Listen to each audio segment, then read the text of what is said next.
Okay. Good evening, everybody. Hello. Evening. Evening. Evening. Welcome to Sandymore Parish Council February meeting.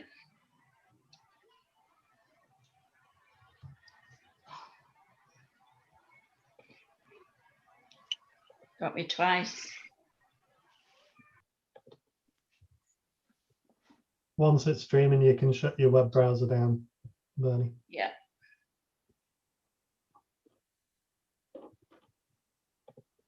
Okay.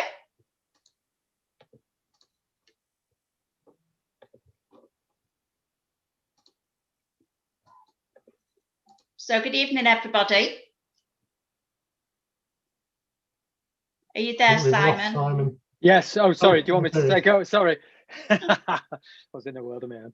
Okay. Yeah. So welcome everybody to February's Sandymore Parish Council meeting. So I think we can start the meeting more or less on time. So first part of the agenda, any apologies for absence, Bernadette? Yes. PCSO Debs Bromley has given her apologies, but I do have a report from her. Great. Okay. Item number 2, declaration of members' interests. For anything on the agenda tonight? Nope. I will declare a non-pecuniary interest in the school in Sandymore Ormiston Academy should the playing fields come up for discussion. I have a similar potential interest if that comes up. I didn't spot it on the agenda, however. Okay, so we can move on to item number 3, which is the PCSO report then, Bernadette. Okay, in terms of incidents in the last month in Sandymore, overnight on the 4th of Feb, 2 sheds were broken into on Dorchester Park at the same property. Nothing was taken, but the locks were damaged. On the same evening, a shed was broken into at Oakmoor, whereby items were discarded and left near the property. On the weekend of the 13th of February, tools were stolen from the cabin on a construction site. It doesn't say which construction site that is. Debs has also put, she cannot comment on the incident at Swans Reach, unfortunately, as this is an ongoing incident. Okay, so that's the police report. Okay, so are there any questions from any of the councillors who we wish to feed back to the police this month? Well, only, people want to know what's gone on Swans Reach. Simple as, really. Yeah, They I presume as soon as they're able. They want to know if they should be worried. Yeah. Sorry, Steve, can I joined partway through while you were talking about it earlier. I saw the police drone vehicle on Swans Reach and I didn't realise it was the incident itself on Swans Reach. Yes, apparently, yeah. We Okay. can't confirm what that was there because it's a police incident. No, that's fine. But so it wasn't just that they happened to have the drone car parked there. That's where the incident started from. It was. Something happened around there where I was outside washing my car yet again, and they started circling the estate fairly rapidly. Then they deployed and they shut Keckwick Lane off for a period, and then they turned up with the drone and deployed the drone. Right. And then there really wasn't much else to see. Then it all sort of died down because the drone didn't find anybody. So. Fine. Okay. We obviously missed all that. We just walked past the police car. I think they were probably finishing off. I said to you, John, I'd gone. I could see you through my window. I could see you there with your dogs and your wife. It was long over by then, by about half an hour or so. Right. Fine. There was certainly the drone was waving all over the place at that point. Yeah, I think they were. I don't know who they were looking for, but they were very keen. I'm not going to say what the police said to me because I think based on the fact that it's on, I don't think I should. So they did tell me who they were looking for, but I don't think it's right and proper that I say anything at this point. Well, we can ask the police for an update during March's meeting, and I'm sure if something came out before then, they would let us know. And if there's anything for the community to be aware of, we can distribute that information if it's required. Yeah. Okay, so that moves us on swiftly to item number 4 on the agenda. So welcome to the meeting, Tim. Thank you. I should have said that at the start. So I think this item is just an update on the local centre development. No, this is am I wrong? Bloor. Oh, sorry, this is Bloor Homes. Sorry, yeah. The local centre hasn't been signed off as yet, so they will attend the March meetings. That is still with Homes England to sign off the contract. Okay. So we're going to have an update on the Bloor Homes extension development, are we? The new phase. Bit next to Steve. Yeah. The blot on the landscape next to Steve as the substation. Well, shall I pass straight over to Tim at this stage? Yeah, you can do. Okay, so the application's obviously in, it's been consulted on. We did do some amendments just to change a couple of the house types, and that's when the substation came back in. Where we are now on the substation, it was quite finely balanced. So initially we didn't think we needed one, and then we got a response back from one of the utility providers that said we did. When we got the feedback from yourselves about the location of it, we've gone back again, and at the moment we're going to be taking it off again because it does look like we've got sufficient capacity for the 45. So that map that we're looking at the moment, it does look as if it's gone, but there's a sort of blob there that's probably a tree now. Yeah, it's gone off this scheme, and at the moment it's gone off. Well, we're going to have to make changes because as a result of feedback we got last week from Highways, they've raised a couple of issues. So we'll be coming back with a revised plan. At the moment, that means the substation will have gone. If it does need to come back for any reason, we will consider more carefully where it's being located. So, appreciate that. Feedback from Highways that we had last week, there are a couple of points they've raised. One is they want us to provide an emergency access to Keckwick Lane. Now, at the moment, that they want that sort of fully made up to adoptable standards, but it will be barriered. So at the moment, the practical solution is just to continue the road to Keckwick as it's drawn. And how are you gonna manage that, Tim, when it's literally bursts out onto a blind part of Keckwick Lane? Well, and then a narrow part at that. We have raised that because it will require the loss of some trees just at that end. It is at the moment what the Highways are asking for. It wouldn't be used unless it's for emergencies. So there would be some sort of bollarding system to prevent its use. Well, aren't they intended to do that anyway with the Red Row development? They're looking to close that road anyway and make it emergency only. So it will make it a double bollarded area in that place then, wouldn't it? Which could cause even more issues. You mean under the bridge, under the railway bridge? On the last Red Row plans that we had, Bernadette, they were widening the bridge, not closing it off. I don't think they've reached a conclusion on that. It's still very much. I mean, it's 2 years and more since they last came forward with the proposal.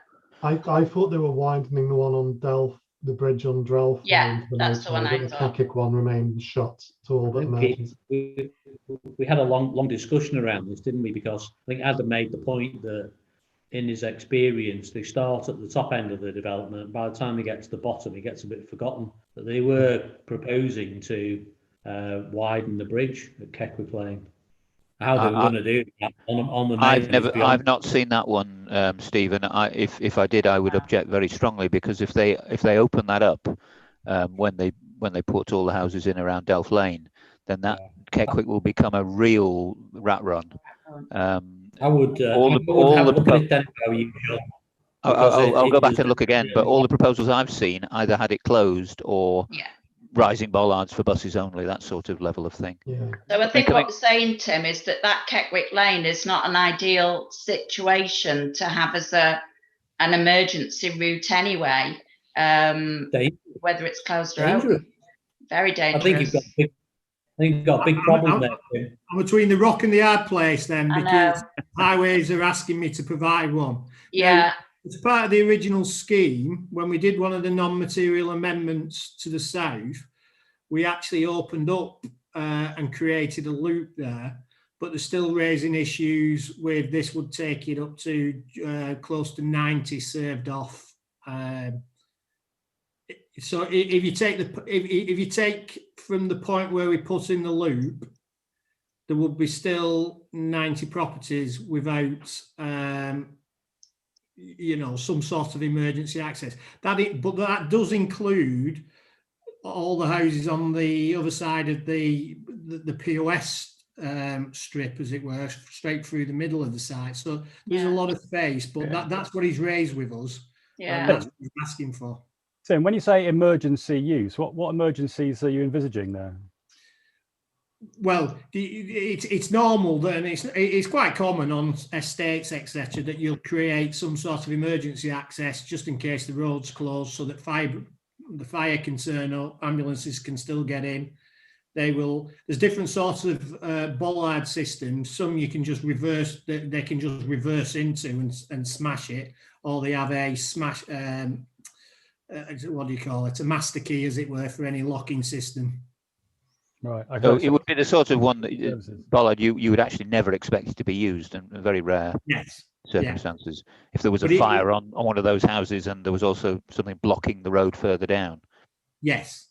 However, it's always a contentious point for us as developers, because clearly, if the fire brigade, I always think, if a fire brigade are coming through an estate, and for whatever reason the road is blocked, they won't go round to, they won't suddenly reverse and go round to the emergency access. They'll go straight up the pavements and across your garden, won't they? Yes. For that bit of element. But it's what we're being asked for, and at the moment he has asked for it to be almost to adoptable standards up to Keckwick, albeit bollarded. Now that is slightly different to a normal emergency access, because what we might just do is literally de-spec the road down to, say, I don't know, 4 meters, enough to take a fire engine, as it were, and built with a substrate enough to take that, but it wouldn't look like part of the road. However, that's what he's asking for at the present time. You've also got a bit of a drop there, haven't you? That, I mean, I think. Yeah, we've exactly. Well, I have raised indirectly with the officer that I have asked him, first of all, in asking for that, a few trees will need to come out. The other bit is, if I'm doing it to adoptable standards, because it is emergency access, I'm expecting that I don't have to create a full visibility splay. Otherwise, that causes problems with tree loss. And there is a drop. Yeah, it's embanked there, the trees. So yes. At the moment, it just does. Also, as well, Tim, one of the things that we were talking about, Tim, about when we saw the first plan of the phase, was that actually there was a path, a footpath that led straight out onto Keckwick Lane, and I think if I'm not right about the Red Row changes to that to Keckwick Lane Bridge, your development is probably going to be built before the Red Row one, and I would have thought if you put in a barriered road, which is more or less up to adoptable standards, that's going to create a lot of foot flow through there, which is massively dangerous. The speed of the cars down there is horrific, and sometimes there'll be a bad accident going out onto Keckwick Lane there. Is there a pavement? No, There is a pavement on the other side, isn't there? no, no, not at that Not- point. The pavement stops not about. at that point. It sort of dissipates there. Right. I'm just thinking of people walking through the estate, walking through that emergency. They will. Steve is right. yeah. People will walk straight out of there, They will. and particularly as if you say that it doesn't have a full visibility splay, then they're going to be Yeah. stepping straight out into 40-mile-an-hour traffic. Yeah. That's I nasty. mean, we can obviously gate that and put in some sort of what do they call them, kissing gates to prevent that and warning sign, because clearly we've got the bridleway terminating there anyway as well. Yeah. You'd never get a horse through a kissing gate. The bridleway doesn't terminate there, does it? It just turns left to run down the side of Kettwick Lane. I mean, the bridleway and the footpath do come out just at the sort of that little pointed bit of red there, opposite your house, Steve. Yeah. The further down Kettwick you go, the narrower and steeper it gets. It's bad enough coming out at the top there. Coming out another 30 or 40 yards down would be more dangerous. I walk that every day with the dogs, and the people just belt down there. There's no way that you can actually even create a footpath at that point without digging out even more of the trees. I mean, the loss of habitat around that area is going to be quite sad as it is without, taking out mature trees and shrub. It's a shame, really. I think I can understand from a safety perspective why they're talking about it. I think there's a massive health and safety risk to people, pedestrians and kids especially. Because kids, they'll start using it, and I think it'll be just as a thought. I mean, I have to say, I'm getting the impression, Tim, that you don't want to do that. You're clearly being pushed into it by the highways. Can I just suggest, as a question, if you need an alternative emergency access, couldn't you bring something across from Swan's Reach? Well, we could. A gate, for example. Yeah, we could, except that Swan's Reach isn't adopted as far as I'm aware. No. It will be. It's not adopted, and you've got that grassed area that you'll have to go over as well before the bridle path and before the pathway. And yeah, there is a strip. So it's D-spec roads. So there is then a strip that's for our boundary, and then effectively it's not a large strip, but it's outside of our ownership and control. Yeah. I'm just suggesting, I mean, you can see it there about where your substation was, and you wouldn't want an adopted road, but if you had, a suitable substrate with a gate, that might be a better alternative. And as I said, I think Swan's Reach is going to be adopted fairly soon, certainly all the work they're doing on it. Just raise it as a possibility. I don't think it is, John. I think the contractors are saying that they're bringing it up to adoption standard, and then there's another year in which time there is for the council to go around and change anything that needs sorting out as far as they're concerned. Okay. I think secondly, I think that if it's there for emergency access, if you think you're going to get a fire engine up Partington Square, I think that would also be an issue as well. Yeah. Because that'll be a problem if you have a fire in Partington Square, then. Yeah, absolutely. Well, they struggle to get anyone up the middle of it. They've already been out and asked people to move the vehicles, and no one's taken any notice of it because it's just not enforceable. So I can see a number of issues apart from local objections to that being an access point across the bridleway and almost through that part of the grassland.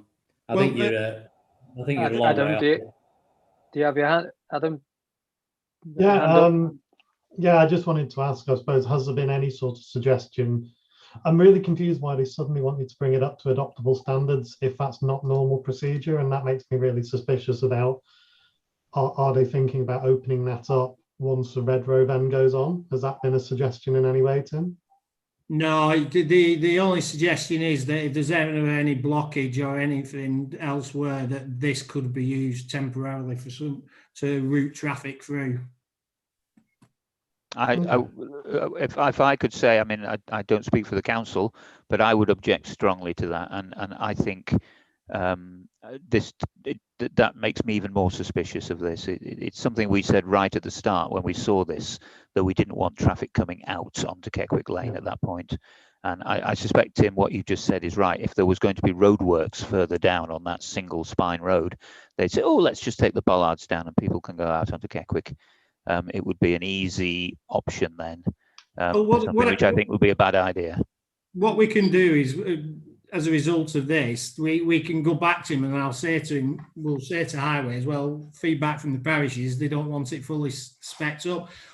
I mean, at the moment, the intention was probably to keep it separate from the mouth of the bridleway at that end and the existing sort of barriers that exist, and just take it straight off the end of our road. But we could de-spec it so it doesn't look like part of the road, it is more low key, or we could thread it through and have the start of the bridleway being made up substrate to take an emergency access there, so you don't get two.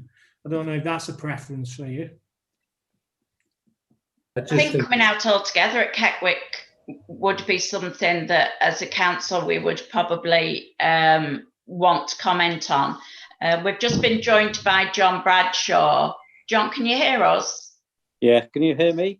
Yeah, we can. Yeah. We can't see you, but we can hear you. We're just talking about the Blorehome extensions phase 2. Highways have asked them to put emergency entrance at Keckwick End,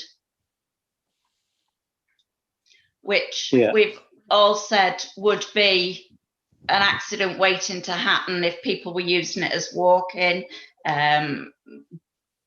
But why Highways want it to an adoptable standard? So that's just what we've been talking about at the moment, because Keckwick, as far as we're concerned with Redrow, was due to close that bridge and have it as an emergency entrance anyway. That's as I understood it, yes. So, sorry, are you saying that so you won't be able to go down there anymore? It'll just be bollarded off of Redrow? Correct. Yes. So where was the bollards going to go? The bridge. The bottom of the hill. So you'd still be able to access this emergency route from the other end by the roundabout, wouldn't you, at Swans Reach? Correct. And come up towards it, yeah. Yeah, so it still will be accessible. Is a long-term plan. That's the normal route to access for these houses. Yeah.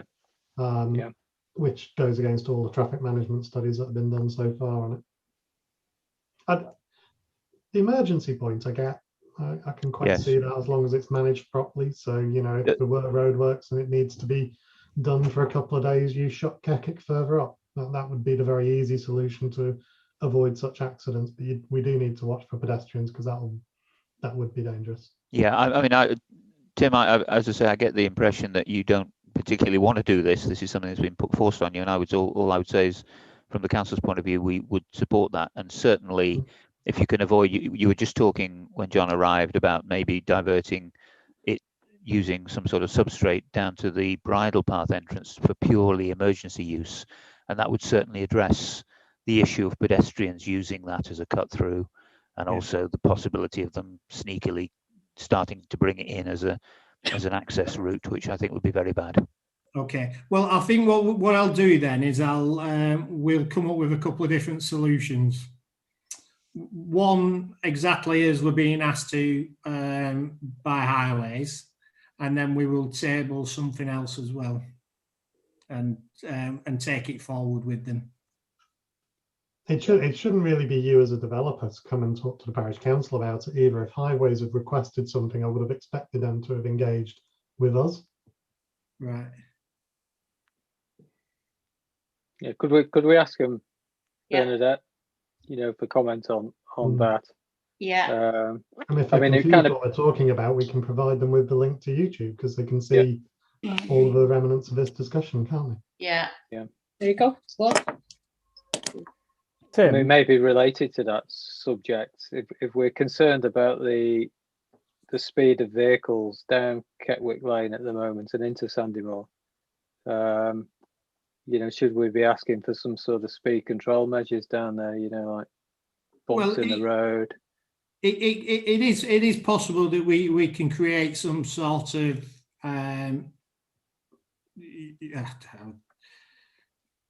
you know, some sort of chicane system, as it were, just to so that people realise once they step off that there's still a bit of protection there, but there is a crossing. So yeah, we'll take a look at that and talk further with highways.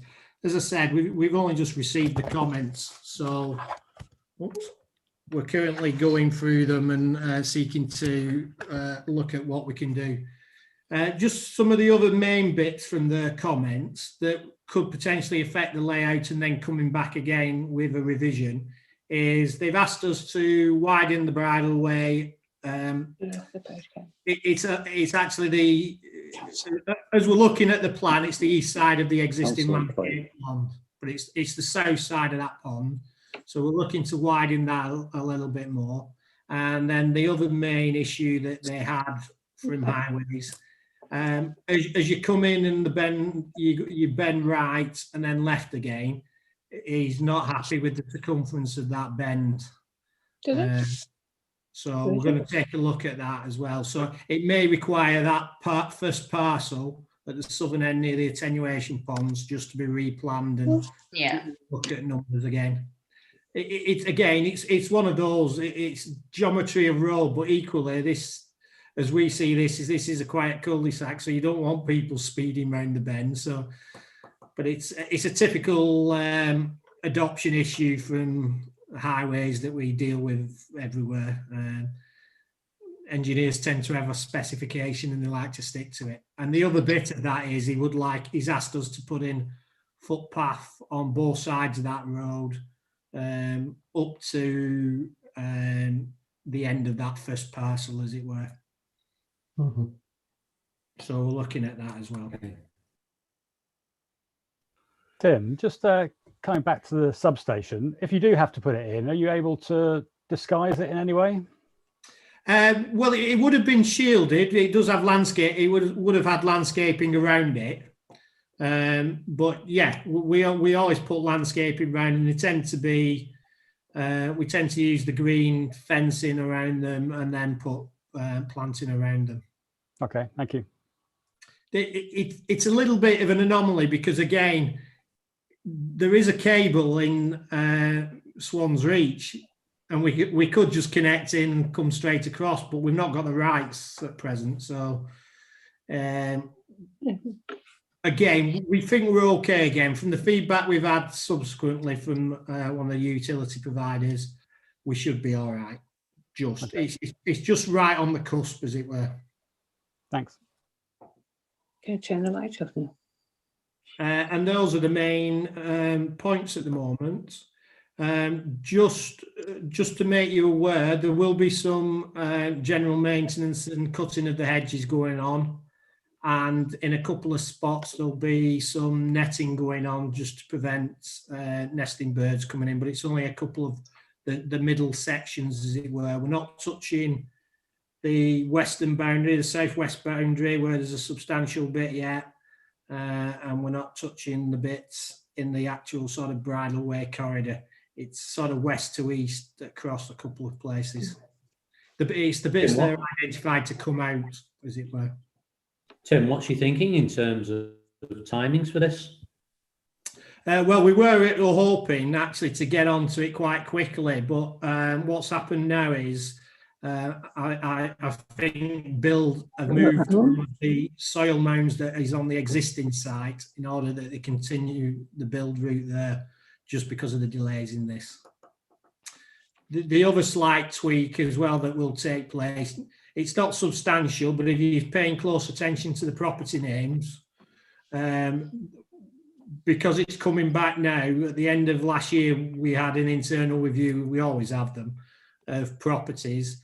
So you might notice some name changes, but substantially the houses will remain the same.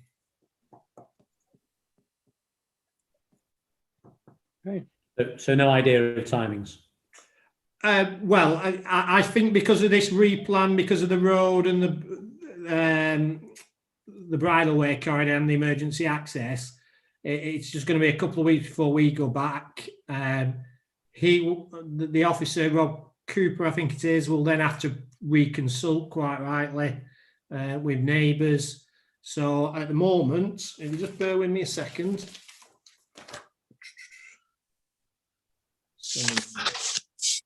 Is that too late? Yeah, I don't, sorry, my notes end in, there's a committee on the 2nd of March, but I've not written down anything else after that at the moment. I can't see it getting to a committee probably until late March, early April. And the catch is then I will have to double check about elections, actually. Right. The 6th. Are you hoping to break ground this year then? Sorry? Are you hoping to break ground this year? Yes, yes. The main site's going really well, even throughout lockdown. So, yeah, we were quite keen to get onto this as quickly as possible, actually, because construction saw an advantage of maintaining everything with the compound. So when we build this, the compound will still exist on the main site. We'll service it from there. So there'll be no new compound on this area. Bill, we're hoping just to continue the route, finish this off, and then go back and finish the main site. But because of the delay, they're having to replan the build route, and they're going to move some subsoil that they're storing and continue the build on the main site. And can we have your assurances that the contractors, subcontractors, and anybody else associated with the build won't use Swan's Reach as a car park? Yes. In effect, we do have a really good team in our build departments, and they do a lot of their own liaison with neighbours, etc., letting them know when things are happening. I'll pass that on to Andy, who's the construction director. But as a company, we really are driven by that. And our site managers actually win awards regularly every year.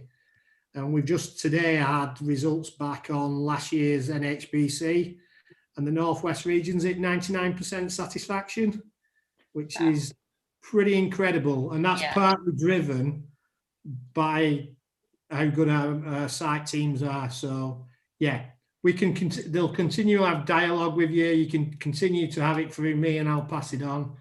But yeah, we will seek to ensure that our contractors don't park unnecessarily and cause hazards.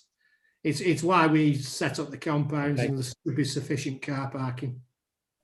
Tim, we've had nothing but good reports from the development site, from the customers, from the residents there, and the school and roundabout. So we thank you for that, because that's not always the case.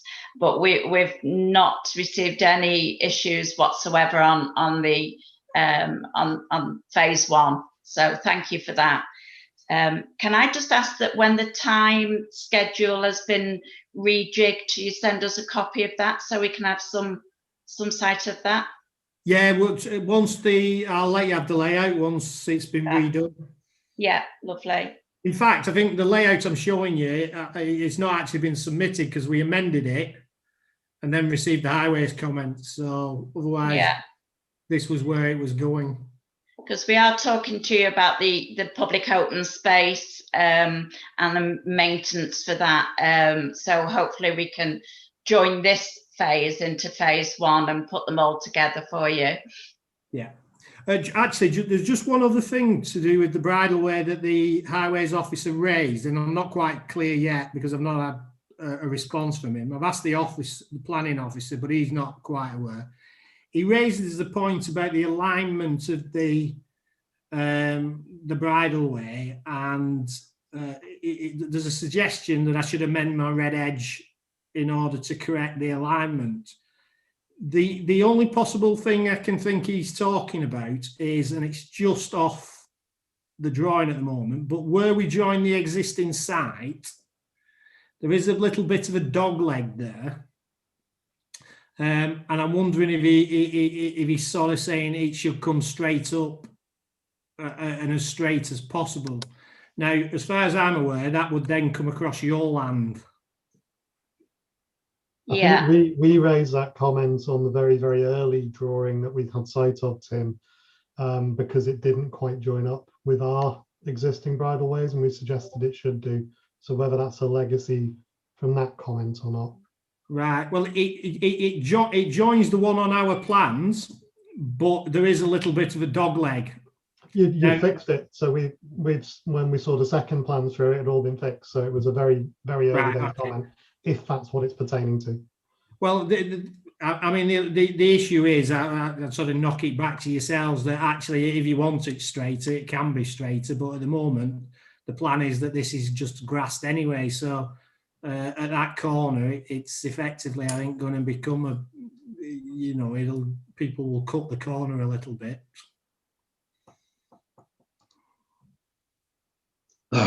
Great. Yeah, see what he comes back with on that one, and see what we can do and what he's asking. Okay. Okay. Well, great. Thanks for that, Tim. I think that was really informative, and yeah, we had a useful discussion there. I hope it was as useful for you as well. Yeah. I think you're very welcome to stay for the rest of our meeting this evening. Some juicy topics to talk about, like policies and so on. I'll bow out gracefully. Oh. Yeah, thanks for coming, Tim. That was it was really good to see you here.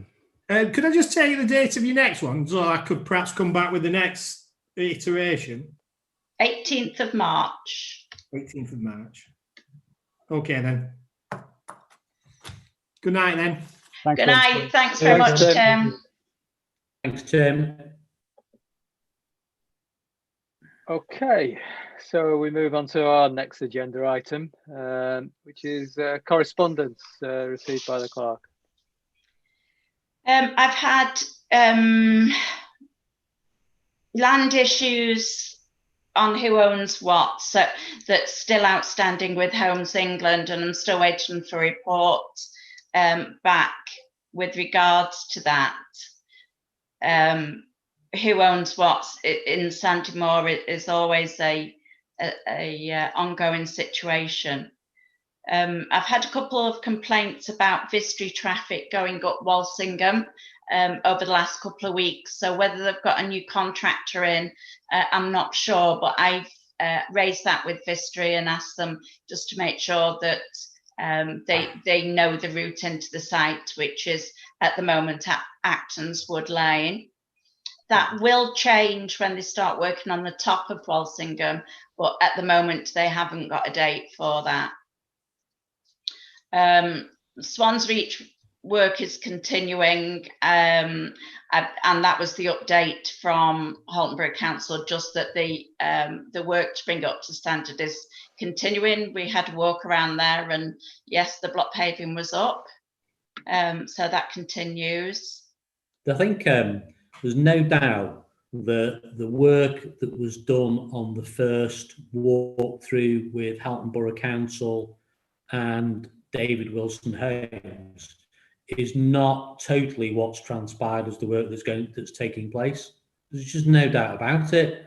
You know, they came round and chalked up everything in yellow, and I'd say probably 30% of it is not going to be actioned. I had a meeting with the contractors who are doing the work around the site, and they're basically saying, well, this is all the things I was pointing out are outside the scope of work. So how, if what I don't understand, and because I've never lived through this before as an adoption, is if the council agreed with David Wilson Homes last year that this is the work that was required to bring it up to adoptable standards, and now David Wilson Homes have contracted to get 70% of the work done and the rest of it hasn't, how's it ever going to get adopted? How does that work? Can anyone tell me? Well, the adoption process is a Halton Borough Council process, and although we can kick and scream to Halton Borough Council, it is a process of theirs. There isn't a timeline. There isn't any guidance on any complaints that we can make with regards to adoption and the length of adoption, the length that adoptions take. Unfortunately, it is what it is at this moment in time. I'm not saying that. I'm just asking the question: what happens when Halton Borough Council agree something with a developer and the developer doesn't do all the work? It's not a complaint. It's just an observation. I mean, I emailed Claire. I emailed Claire on Borough Council, as you know, and she told me that the paving was nothing to do. It was only highways work. Yeah, there's loads of paving that's been scraped off by the machinery where they're waiting to have it re-tarmac. So she clearly, she's in charge of it, and she doesn't know what's going on either. It all seems a bit odd to me. Yeah, I mean, we have to give them the benefit of the doubt and let them do the work.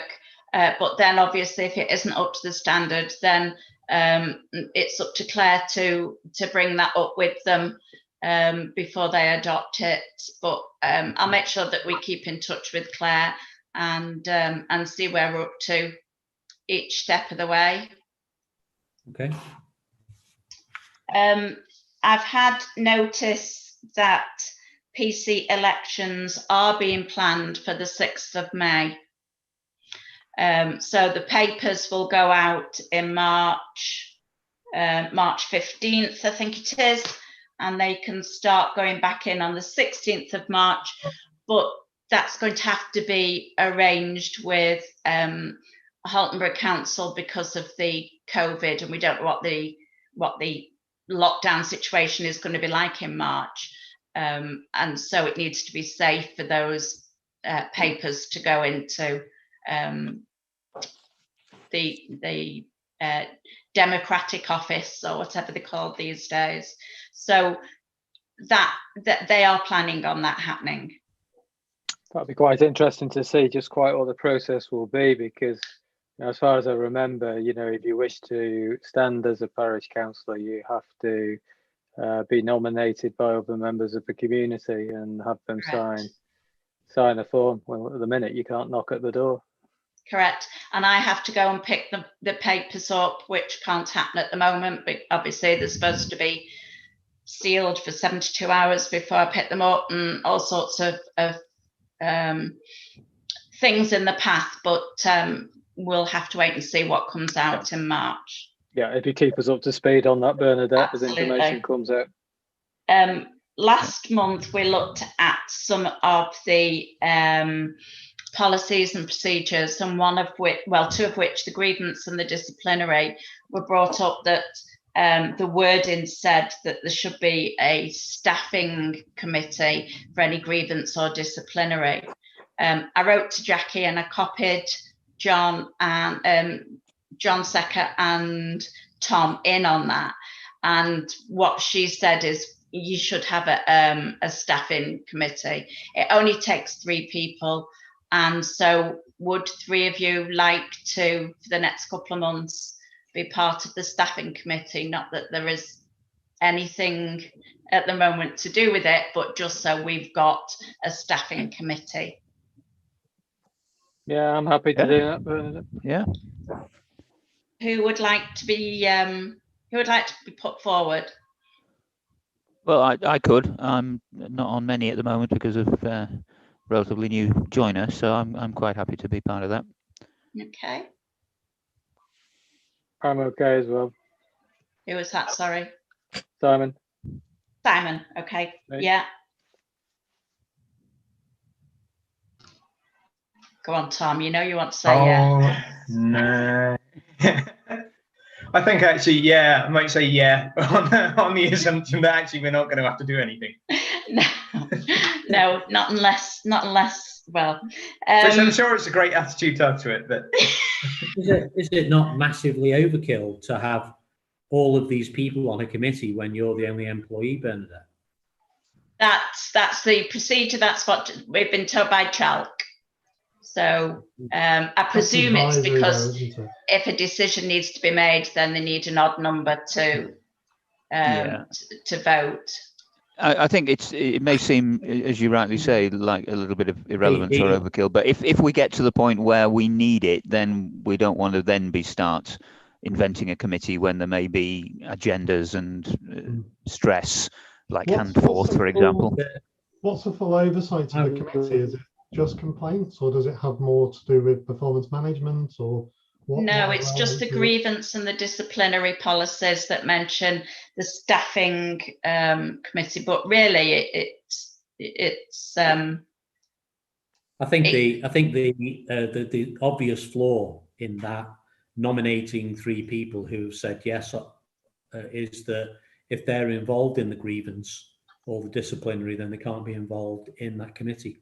So you need to, although it's admirable the 3 people that have put their names forward, I think you might have to be fluid on that and say that if there's a grievance or a disciplinary, you would need to go back to the parish council and pick 3 people who are not involved in it. Yes, Steve, I think you'll find that the grievance process will have that in it, that there is the option to raise the grievance to the level of the full council. Yeah. And that's why I'm saying it's right to have 3 names now. And I don't mind who they are, because if you get to the point where there is a grievance, a live grievance, then trying to build the process and build a committee with knowledge of what the grievance is and who's involved will actually have more tension and lead to more politics than saying, right, we've got a committee. If the person with the grievance says that committee is not impartial, then they can raise it to the full parish council. And indeed beyond, I think, Bernadette, am I right in saying if the person with the grievance doesn't believe the parish council is neutral, they can go up to Holton Council? The monitoring officer at Holton Council. Yeah.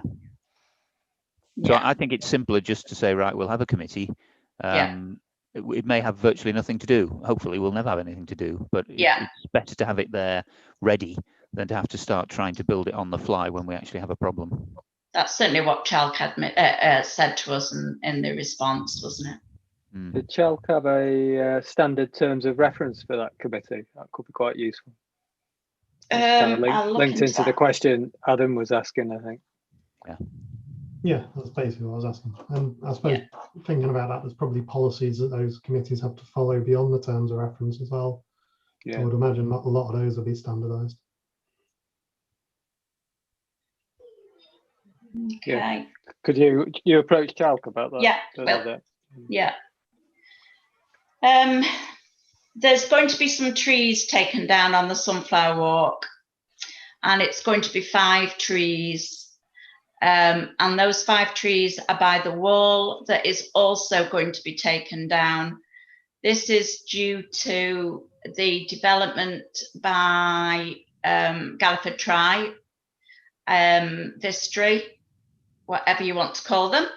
And it's because they need to put some drainage in from their site into the drainage on the walk. And so they are going to take out 5 trees. They're going to replant trees, but obviously they're not going to be as mature as the ones that are there. And that they've been given permission to take those trees down. None have got any tree preservation orders on.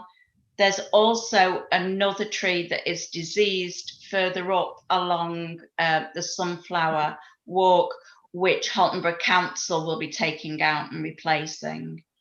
So the wall and the 5 trees Vistry will replace, and the diseased tree Holton Council will replace. Bernie, is it possible to stop sharing the screen if we're not using that at the moment? Me? Yeah.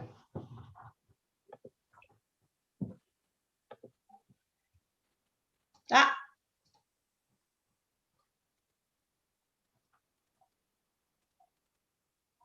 You okay? Still appears to be sharing. Yeah, I can still see it, the PowerPoint. Yeah. Yep. There we go. There you That's go. better. Yeah. Thank you. It's just at the last meeting I put the presentation for the agenda actually on the slides, so we could see the developments. So that's it. That's the reason why it was on presentation. No, I get it. Just at the time, it was hard to see everyone. I take it the wall they're taking down, they are going to be replacing that wall and making it good. It will be rebuilt. Brilliant. Yeah, as will because there's a triangle of grass as well just in front of the wall, so that will be put back to as is as well. So where's this? I assumed from what you were saying that it would be somewhere along the boundary with the building site. It's right at the end of the Sunflower Walk at Village Street. South end, right? Okay. Oh, right at the end. Okay. Right at that end, yeah. Okay, and apart from the police report that I've put on the presentation, that's it for correspondence. Right. Thank you.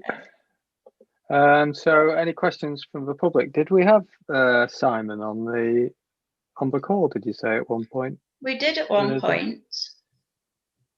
Oh, I can now see your desktop, Bernadette.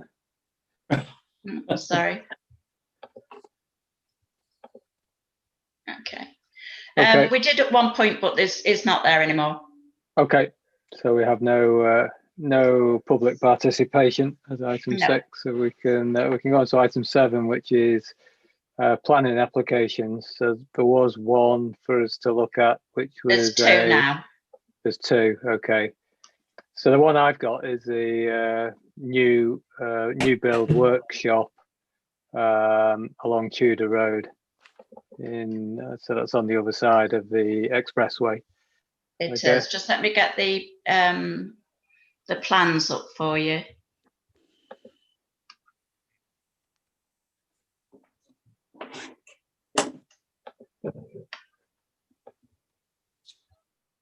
Oh, why is it doing that?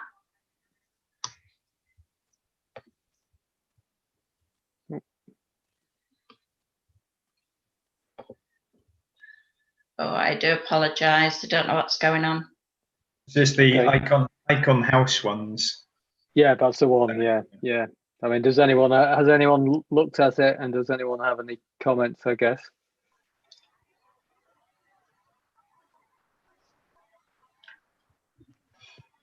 I had a quick look, and I have no comments as such. It's a new industrial development.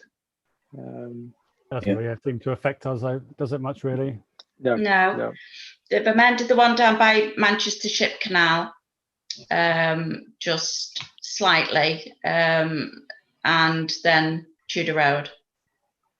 Okay. I'm just trying to draw it up. I haven't seen that one. I must admit I've missed that one. Why can't I put it back on? Looks like you're sharing a different window or something. I can see your mouse moving. We're seeing the kind of Zoom web browser thing.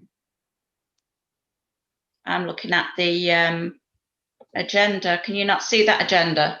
No. We've got what looks like it's Chrome, Google Chrome or something. Yeah, it looks like you're sharing just that one window. There you go. We've got the agenda back. Oh, what the heck's that?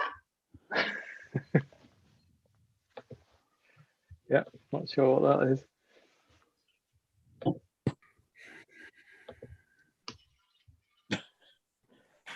I hate technology.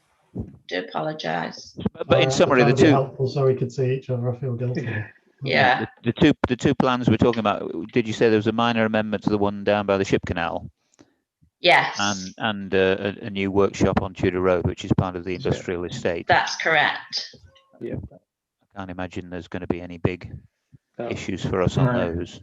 Just looking at it, I think the main thing, I'm happy again to see that they're not trying to build a couple of flats in the middle of the industrial estate. Yes. Yeah. That's pretty much it.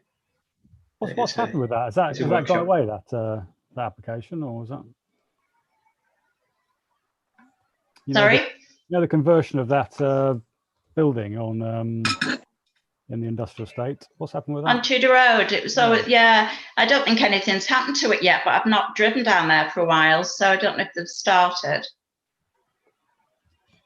It was the one by Norton Priory, wasn't it? Yeah. What was that? That end building, there was an application put in to convert the offices to flats. Oh, wow.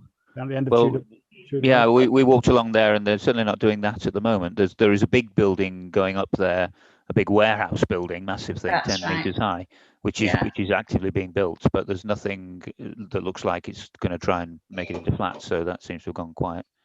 Opposite there where the brown building was, I think it was something to do with Merseyflow offices originally, was they put an application for apartments in there. Okay, so I guess on the two applications for tonight, no comments as such from the council then. Okay. No. Okay, so moving along to item 8, it's last meeting's minutes. Is everyone happy with those, or are there any comments? I was happy with them. Fine. Yeah, great. Okay, so I'll sign those off and get them back to you, Bernadette. So then we move on to item 9, which is finances. So last month we've received £9,390.97. That's dividend from the CCLA fund for the management of public open space. That's a nice inflow. And we had payments totaling £5,786.88. There are details of that in the meeting folder in SharePoint, but those payments are for fourth quarter SLA1 costs, totaling £3,450. That's the bulk of it. Clerk salary and HMRC. There's a payment to JD Henry for interim audit, totaling £352.80. Website maintenance as normal, which is £75, and direct debit payment to Microsoft for Office 365 suite, which is £21.12. It's a fairly standard month. So any comments on those? Everyone happy for me to sign the paperwork for Bernadette and Colin for you to authorise the payment through the bank account as usual? Yeah, I'll do that if it's agreed. Thanks, Colin. Yeah. Everyone agree? Yep. Yep. Thank you. Good. So where does that leave us in terms of the end of the month? We have a bank statement which I've viewed, bank statement number 150. That shows we have £100,576.73 in the bank. That is split between a preset fund and a public open space fund. Public open space fund currently stands at £34,623.10.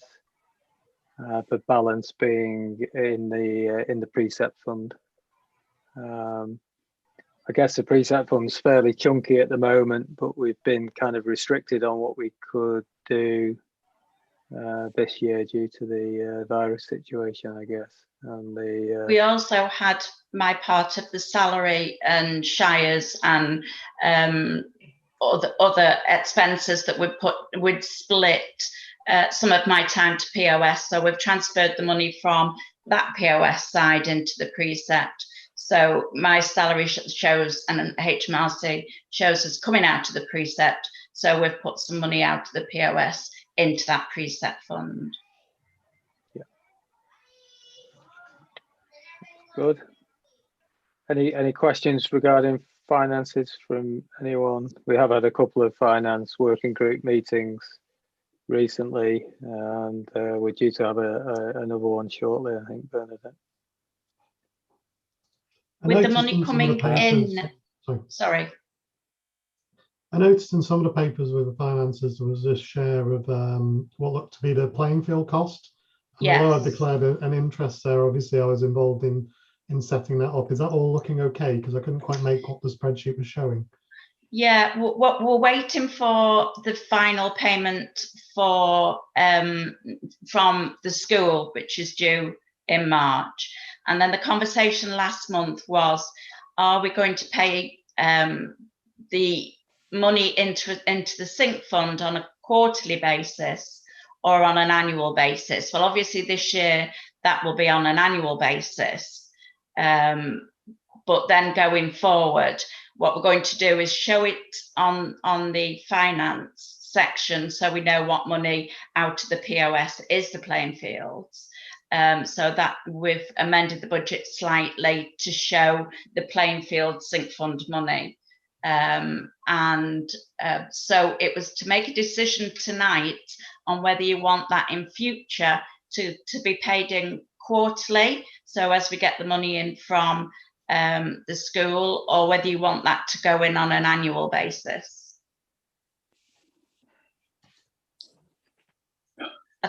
I think the decision really was if we needed to have some in reserve, if we needed to use any money for anything that went wrong with the playing field, should we put all the money that we get in and that we allocate to the sync fund into the sync fund, or shall we hold back some money for any emergencies that might come up?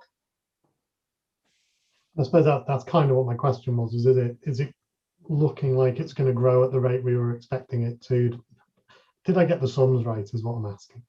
Yeah, I did a bit of a paperwork exercise that I sent to Simon and Colin with regards to the amount of money that we get in from the school, and where we would be looking at spending for the first 5 years, because the one part of it was due to be replaced in 5 years. So the money going into the CCLA, where we were up to, etc.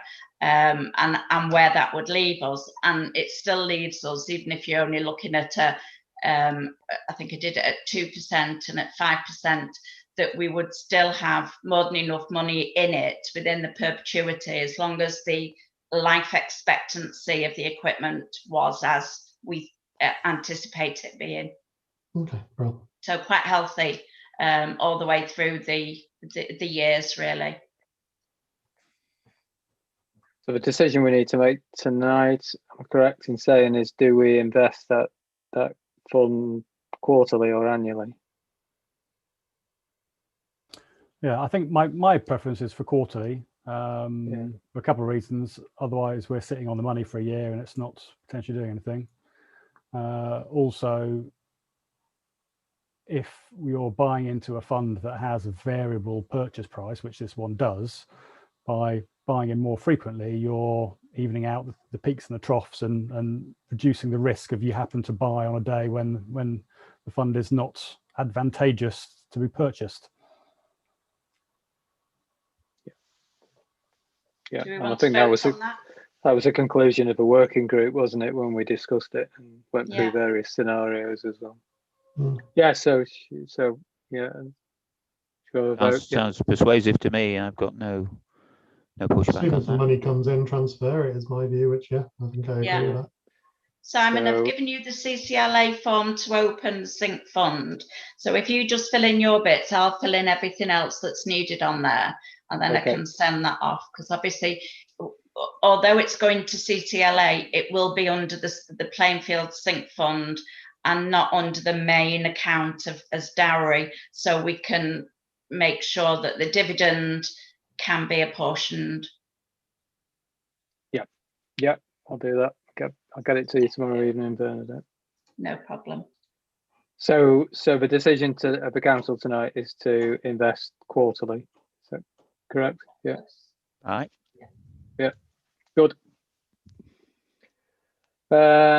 Just completing the finances. We haven't received any grant applications this month, as far as I'm aware. No. I've been asked for an application from Run Sandymore, so whether they put one in for next month. It's been a couple of years since they've applied, but they have asked for an application form. Okay, we can see what turns Sorry, up. just going back to the sync fund, Simon. Yeah. So Bernadette, just remind me how much of the POS money is currently earmarked for sync fund at the moment? Roughly. Well, the full year for the sync fund is approximately 30,000. We haven't had the last quarters of the Plainfield in as yet, which is 6,000. Is that right? So yeah, probably about 25,000, I would say, of the POS money is the Plainfield money, but that's just sort of a rounding off the top of my head. Yeah, that's fine. That's what I thought you were going to say. But I thought it was about 25,000. So yeah. So is there any reason why we shouldn't put that to the Chalk fund now? Can we make a resolution to do that? If that's our decision that we're going to invest this quarterly, and we've got nearly a year's worth of money in there already, haven't we? So, well, we haven't yet. We haven't got the last one from the school. I was waiting until I got the last one from the school and then doing it. It's due in March. So by the end of the financial year, it can be in Chalk. Okay, right, during March. Okay, fine, Yeah. we'll do that then. So can we take that as an agreement of the council that we'll do that as soon as we're able to do that? We don't have to bring it back to the council to ask permission to make that transfer each time. Yeah, I'm happy to do that. Fine by The me. theory should be the money never sits in our account; it just goes straight across. Yeah. Okay. Thank you. Great. So that concludes that section. So we're on to agenda item number 10, which is the clerk's ongoing action plan. And I think the thing to look at here is the policies, Bernadette, for ratification tonight.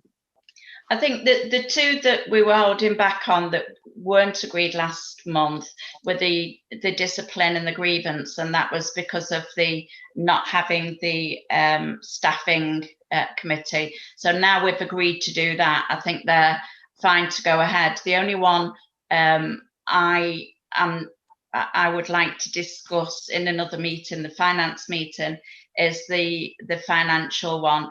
I've sent you a document from the internal audit. I've also had year-end training, and so I've got their information as well, and they were quite concerned about that paragraph that we took out, and so I've sent you some documentation to have a look at.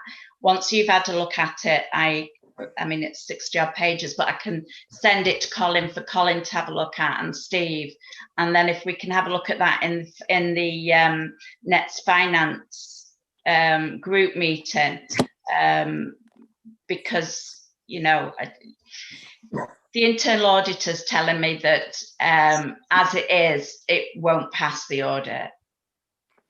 This is a paragraph we took out regarding tendering, is it? And it the is. value. Yeah. Okay. And at the moment it says anything over £1,000 that we put out for tendering. The tendering process isn't quite as easy as sending it to 2 or 3 people, and within the document I've sent you, it actually goes through the formal process, And if we did that with everything that cost £1,000, then we would be spending all our time on the tender process for everything that came in. So I just wanted you to have a look at it because that's what's been raised to me. Is that the full OG tender stuff? This is like the 4th time we've had this conversation. I know, but I'm being told by I'm in the middle here. I'm being told by the internal auditor and the CHALC that as we have it is not the right way to have it. But the wording that we've got in there. What do they have to dictate to us how we run our council? They don't, but you know, the internal auditor has said it will not pass the audit as it is. So they're saying they have veto over how we run our council, are they? Well, I say we won't pass the audit unless you do what we say. I've sent all the details for Simon from the internal auditor and from the parish council governing body that's got in there about all of that.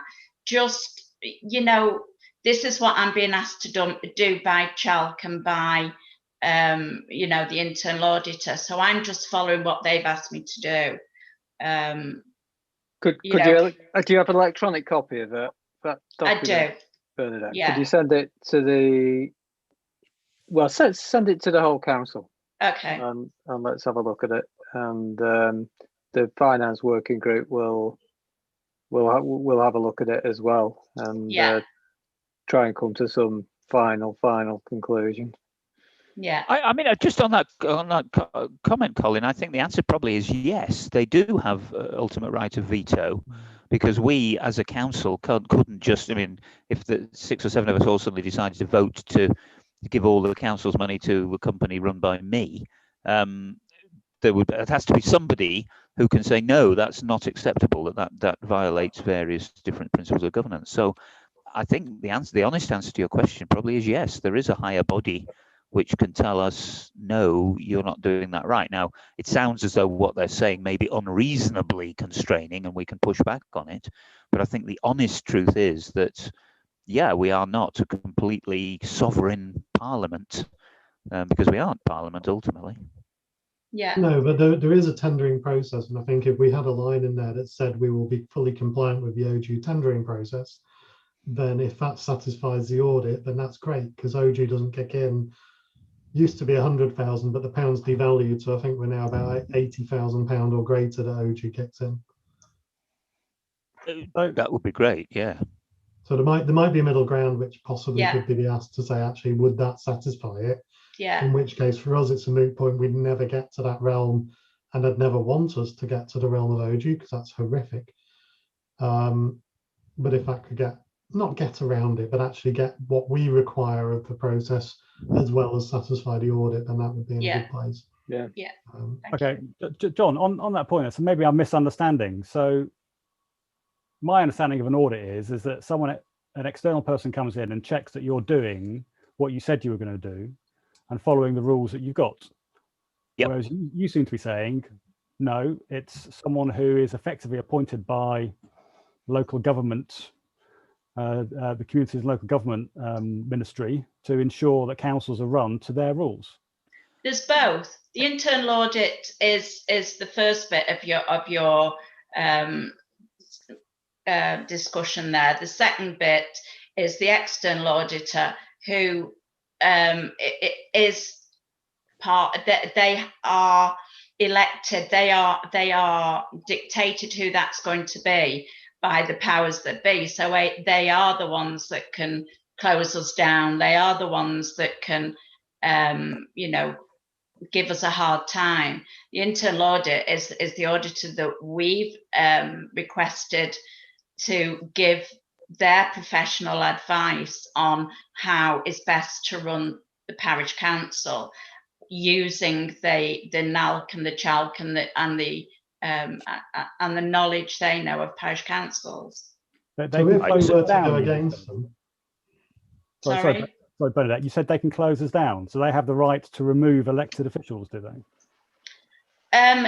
They certainly have a right to stop us from from financially going forward. Yeah, But I This have would be the control over external other- auditors, I think you're saying. Yeah. the external auditors. So the internal auditors tell us you're not, what you're doing is not compliant with whatever external rules we've got to follow. Yeah. So And the internal they're auditors. effectively warning us that the external auditors Yeah. would not Correct. accept this. Correct. Can you Okay. can you find the terms of service for the external auditors and send it to me, Yeah. please? Thank you. Because There is I suppose my question is around the so what, because my understanding is if we were declared non-compliant, and I'm not saying that's what we should do, but if we were declared non-compliant, the duty would pass to the electorate to say, this is how the people you voted for in the council are running the council. Are you happy with that or not? You know, it's like Boris giving contracts to his mates. You know, that's effectively going to be through the press and through the other means, get to the electorates, and the electorate will then decide if they think that's okay or not, which clearly they have previously. But I would imagine it would be a similar sort of position for us, would it not? I'm not sure it would. The difference is that Boris is answerable to the Parliament of the United Kingdom, and they are sovereign, and we're not. And the Parliament and delegated down through local councils and so on have powers to tell us how we can behave, and we can't simply say, well, we got voted in by a bunch of people locally and we can therefore do what we like. I believe that's the difference. That what you say is correct about when it relates to Parliament, but we operate under a set of rules which have been passed down to ultimately from Parliament, and we have to operate within those rules, whatever our electors say. But those rules are very broad, aren't they? You know, the powers of the parish council are incredibly broad. I think that's correct, but they are they do ultimately have to be followed, and that's what the external auditors. I suspect that we may well be arguing around something that isn't really a problem. Yeah. But I do think that is the difference, that we are not sovereign, and that there are a set of rules to which the external auditors will be the touchstone to say, no, you can't do this. Well, I'll send all the paperwork round. I'm not suggesting we push against boundaries or do anything like that. But it is a point of interest to say, actually, where does the buck stop? Yeah. So send around the documentation, Bernadette, because the big chunky document, I think, is really the financial regulations that parish councils have to follow, isn't it? Yeah, it is. I'll send that round this evening for you. Thanks. And then in terms of the other policies, I think we discussed those at the last meeting as well. So I saw they were in my pack. So is everyone happy for me to sign those off? And that we adopt those from this evening? Yeah. Okay, great. Lovely. Did we get an answer from Chalk on the standing orders question that I raised around the how about remote meetings?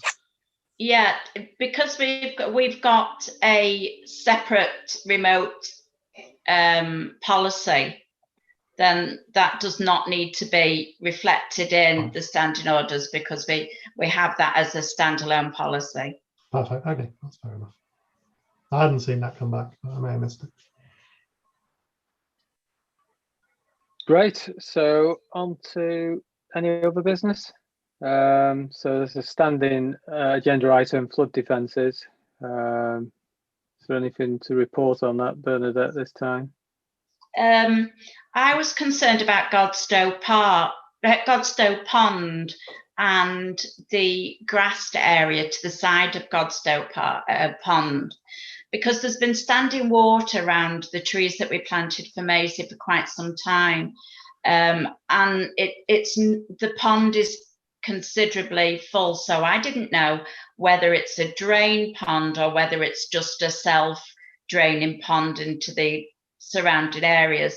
So I've left a couple of messages for the flood team at Haltborough Council to have a look at it and report back. It doesn't seem right. It just whether there's drainage and it's blocked or whatever, but there just seemed a lot of surface rain when there wasn't any anywhere else. So that's all. Okay, so we'll wait to hear back from them. Yeah. Is there any other business from any other councillor?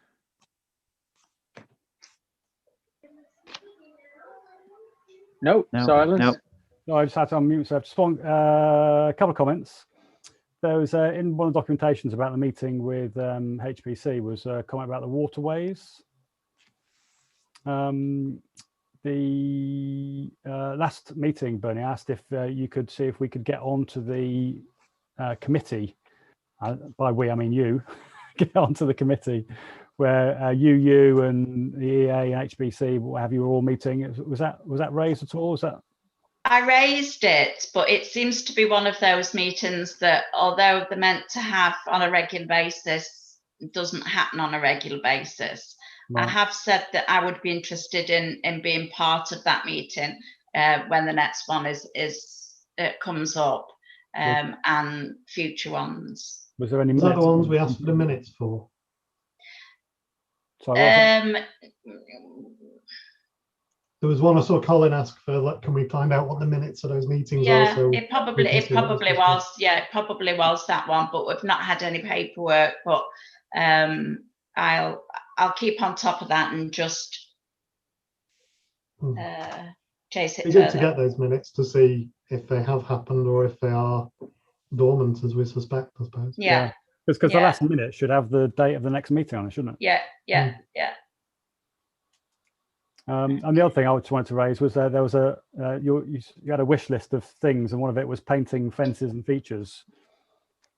Can I just make sure we add Holford Moss's fences to that, because there's 2 sets of fences at either end that haven't been painted, I think, since they were put in, and they're all grey now. All the paint's come off them completely. Yeah, I agree with that. Yeah. That's another part of the Halton Borough Council meeting that we need to look at is the wish list, and whether anyone else wanted to add to that, wanted to change that, wanted anything else going on there, had thought of anything else. Shall I carry that over to the next meeting and give you a bit of time to have a think and get back to me then? I've sent the minute notes over to Tim and David, Steve, Simon, with regards to that last meeting we have with Halton Borough Council. So yeah, it's just the other bits that we need to do. I've not had any response from them. So I think because we just go on. Go on, Steve. Sorry, Simon.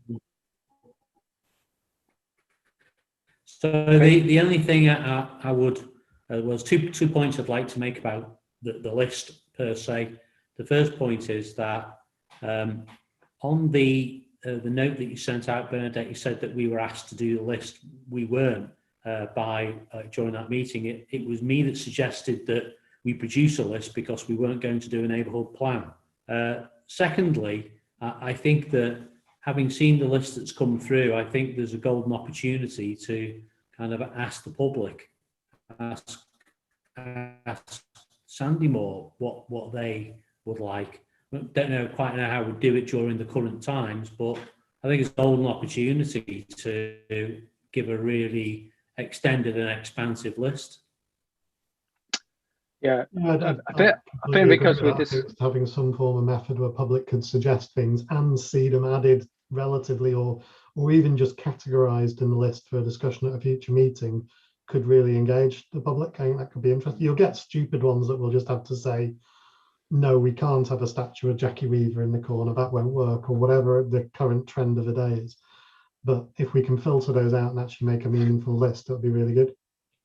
Yeah, I think because we're just discussing this now, we should be we should let the public know who may be watching this that we're talking about a meeting that effectively Sandymore Parish Council had with Halton Borough Council on the 2nd of February.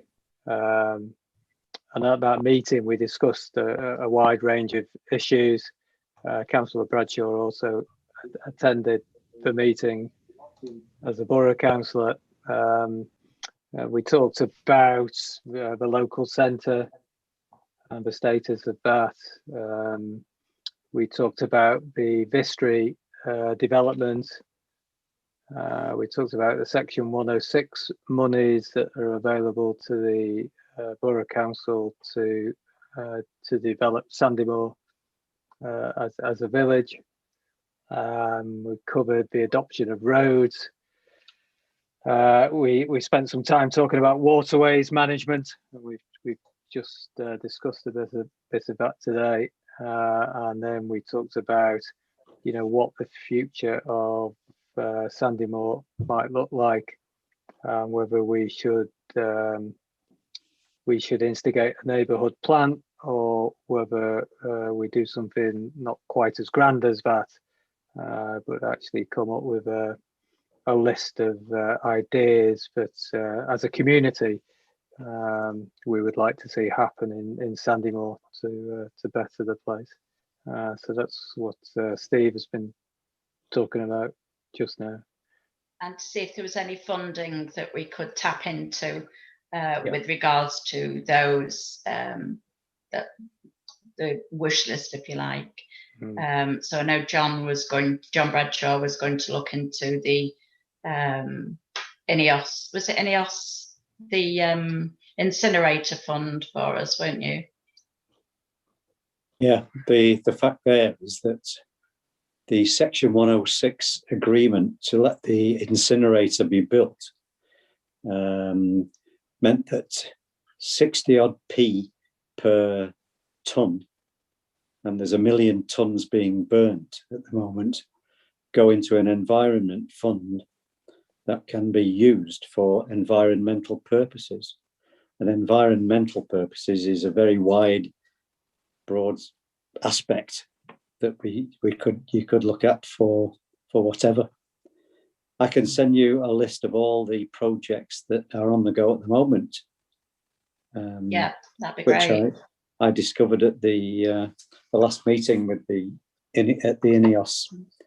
It's not INEOS now, is it? No. They're changing all the time. I'm old. So I'll send you that. I'll send you that. But there's a big pot of money there that can be dished out. It's mostly organised by Andy Plant at the council. Yeah. Okay. Lovely. Thank you. Well, yeah. Should we see if there is a way to do, like I think Steve was suggesting, to get more input from the community as to what their wish list might be. But shall I look and see if there are any kind of other online tools that might be suitable for doing that, for getting that information off people? The other way, if there aren't any specific tools, I suppose what I went to is something like a Trello board, which we could manage. People could view only, but then they could add in through comments, and we could take those comments and chuck them as a post-it note on there. And we could then use that to prioritize or to cost down, do whatever we want to do with it. But that could be a decent tool to use. There is a survey, monkey.co.uk, which is a site I've not used myself. We use that with work. We use that to get responses, and it's a decent tool actually. So that could be instead of comments, do it that way. But the crucial bit is going to be how we display it back so they can see it going on a list, and even if it's just to make it into a parish council meeting in the future, it's that live feedback that'll be really crucial for it. And also people that haven't got computers, we need to be able to get to those as well, and to be able to make it manageable that they can still contribute even though they've not got a laptop, etc. I think the other side of this as an opportunity is that we may find that we can really represent the local community in a better way, not just by aiming to communicate at a higher level with Halton Borough Council over the needs and desires and aims and ambitions of the local community, but also as well there may be some other subplots that come out that we would really like to support. Because I think during the period there's a lot of pride in the community There's a lot of people who are really, looking at different things. They've had a different perspective, such as, really going into gardening and also as well, I notice on my walk around, there's a lot of litter out there, and it'd be great if we could maybe even get community litter pickers out there, just helping to tidy the place up and just making it generally a better area to live. That's nothing to do with Halton Borough Council per se, but we might be able to get other good things that come out of this as an exercise, is what I'm trying to say. Yeah. Okay, so I guess what we need to do is add this as an agenda item for next month as well, Bernadette. Yes. And, let's try and take it forward. Yeah.